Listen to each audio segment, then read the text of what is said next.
Okay, mga kamatis, mga kaibigan, the final boss is here. Kasi grabe talaga yung sagutan nila dito eh. This is one of my favorite, yung kay Kian. Kasi grabe talaga si Duterte dito eh. Sa tingin ko, sa buong speech ni Duterte, dito siya na corner ni Risa Hontiveros. Pakinggan natin. Sabi nyo rin po kanina, you take full legal responsibility for the consequences of the drug war. Kanina rin sabi nyo. When you say that, nag-yes na siya, di ba? Basically, whether those consequences came from legal or illegal actuation ng mga police, he has to face the music. Basically, yun yung sinasabi ni Ma'am Risa. And Duterte said yes. Kasi actually, kung pakikinggan mo naman yung buong speech ni Duterte dito, he always say na wag yung mga police, ako na lang, o di ba? O ngayon, kino-confront siya doon sa idea niya na yon. Okay, pakinggan natin. Maraming mali, no? So, halimbawa si Kian de los Santos, menor de edad, hindi armado, nagmamakaawa, pero pinatay ng mga pulis sa drug war. Do you take responsibility for the death of Kian de los Santos? Ang gandang tanong nun. Ang gandang tanong nun. Teka lang, bago kayo magalit dyan sa comment section, dyan sa baba, may link dyan ng libreng sapatos. Raffle natin yon December 1 ang bunutan. Kahit DDS ka, you are welcome to join in. Okay? Tayo dito, nagkakaroon tayo ng conversation na sana maging healthy eventually. Pero politika yan eh.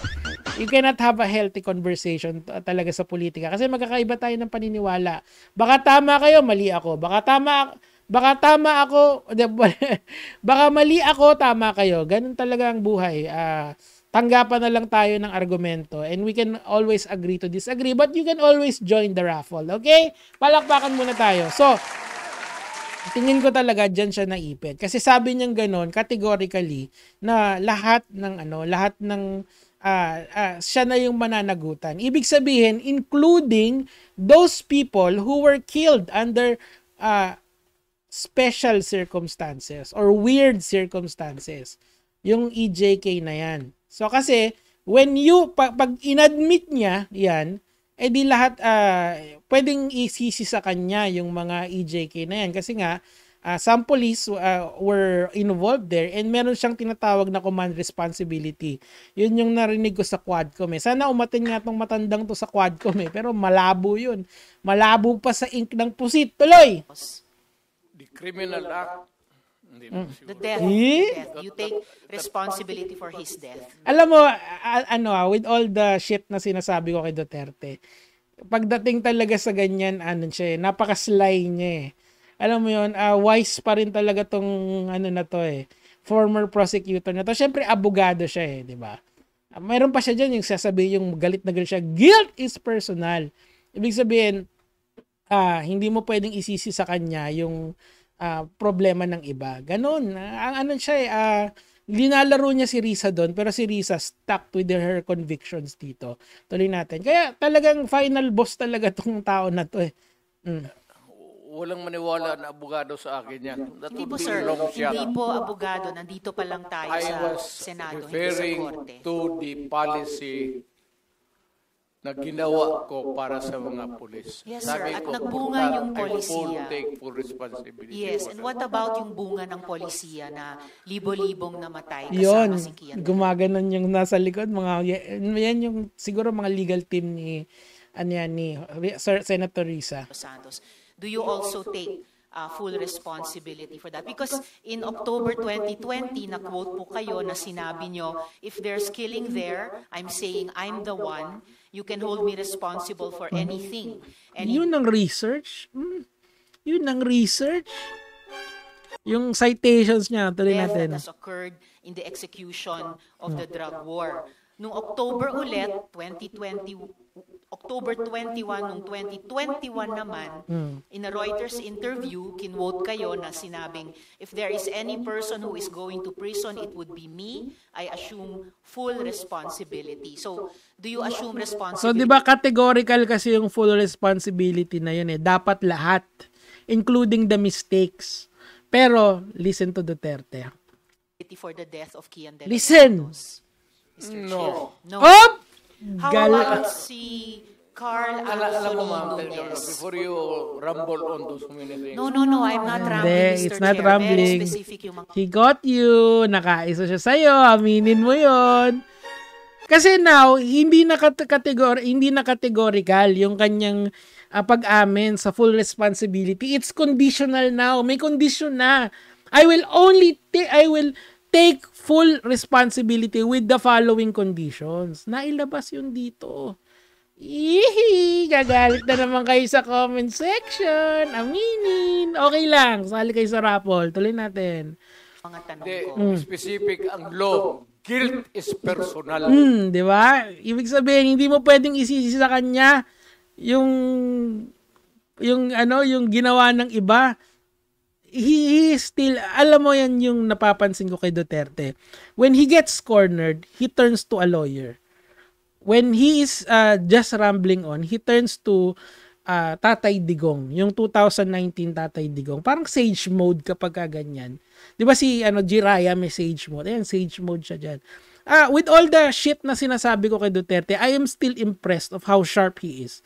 Pero, that's notwithstanding the fact na na-corner pa rin siya.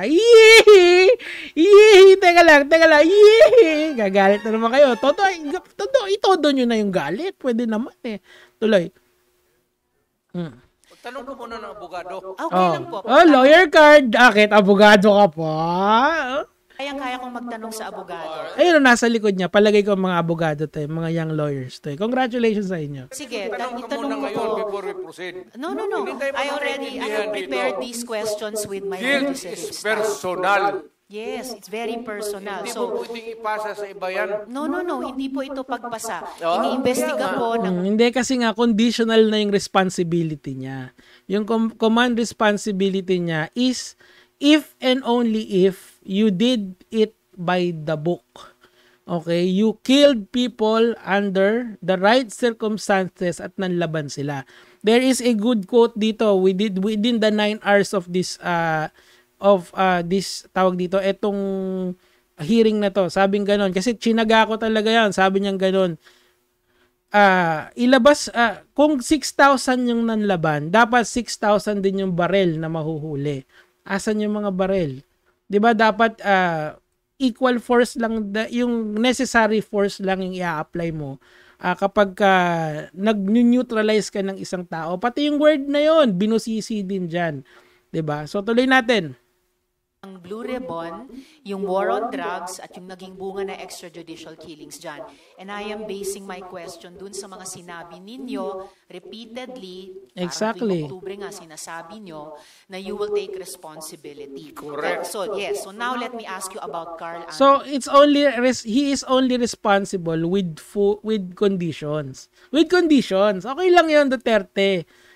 She got one on you. Anthony Nunez, 20 years old. Walang nahanap na droga o baril sa katawan niya. Sabi nga ng investigador, mistaken Kino-confront na siya ng you mga take responsibility for his death.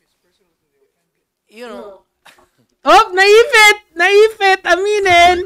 Categorical, yes or no lang yun eh. Huwag ganyan tang. Hindi naman abogado yung kausap mo eh. Oh. ma'am, can I ask for a recess of... It's all right, Mr. Chair. Yes. Hearing suspended. Can the chair talk to the senator? Nagalit. Naipit kasi. Pero again, this is one of my favorite ito yung isa sa mga paborito kong sagutan. Mahaba pa yan. Kung ako sa inyo, panoorin nyo yan. Kung meron kayong 9 hours, kung may biyahe kayong mahaba. It's a very important piece of piece of media na mapapanood nyo ngayon. Now, here's my take on this. Ewan ko kung alam nyo tong anime na to. It's called Death Note. Si Ryuk nun at saka si L, nagkaroon sila ng conversation. And si L nun, tuwang-tuwa siya pagka pumapatay siya ng mga quote-unquote masasamang tao. And tapos gagawa daw siya ng new world with good people in it. Tapos tinanong siya ni Ryuk, sabi niya gano'n, hindi ba pag pumatay ka ng maraming tao, you will be the biggest murderer left in this country. Tapos, this world, sabi gano'n ni L. Siyempre, tingnan nyo kung tama yung, kasi I'm just working on memory dito eh. Ang sabi niya gano'n, what do you mean? I'm making a new world with the God. I am, parang siya yung Panginoon ng bagong mundo na yon. L is the, hindi pala si L, si Light pala, sorry. Si Light pala yon. Light and Ryuk yung nag-uusap nun. Kasi nga, the Death Note has the power to kill people. Okay. And in a way, parang nakikita ko yung ginagawa ni Duterte doon. He was given power unchecked. I don't wanna say absolute kasi hindi naman siguro absolute yung power ng presidente dito. Pero he was given power unchecked, and that power, ginamit niya yon to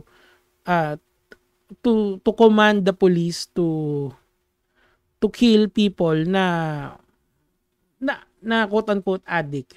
Pero what is an addict talaga? If you are an addict, are you automatically a criminal?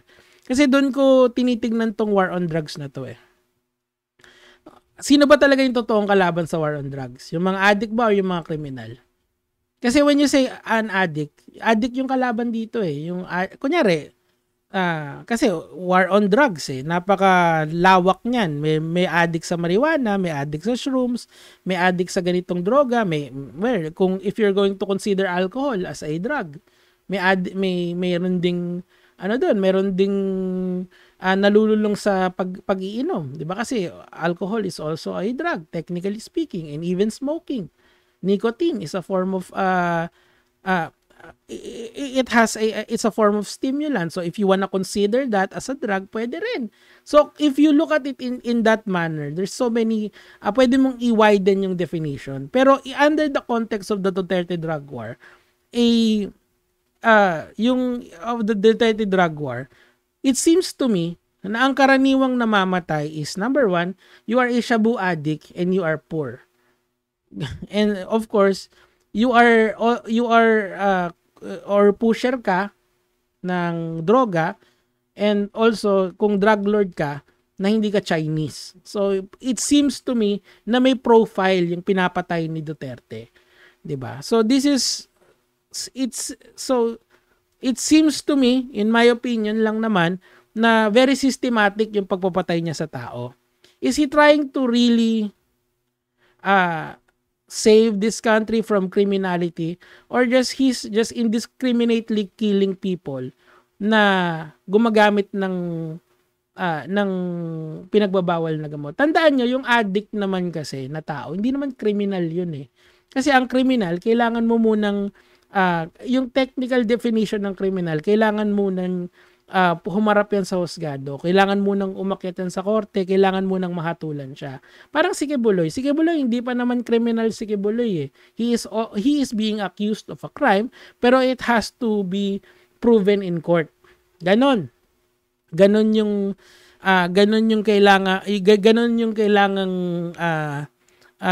kailangang gawin ng ating gobyerno para tawaging kriminal ang isang tao. Now, babalik ko yung tanong sa inyo to end all of this. Sino ba yung kalaban talaga ni Duterte dito? Yung addict ba o yung kriminal? Kasi tandaan nyo, not all addicts are criminals. And not all criminals are addict. Yun lang naman yung sa akin for today. Gege mga lords, raffle sa baba. Gege.